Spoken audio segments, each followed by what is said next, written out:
Okay, we're back with another tech video. Now I'm going to go through your question, answer it, and hopefully you get the solution.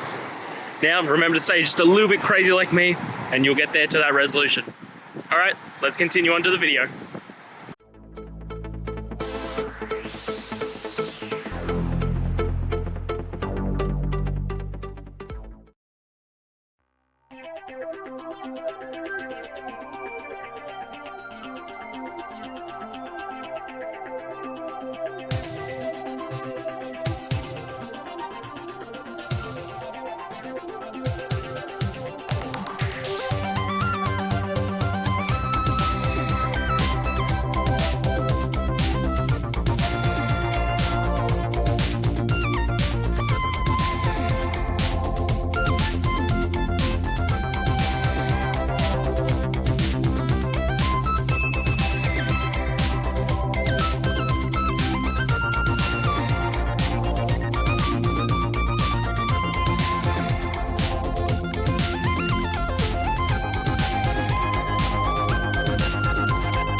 And that's it.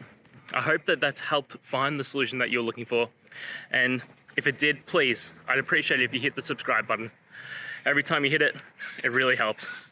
Now, I'll see you next time you need some technical help. And until then, have a good one.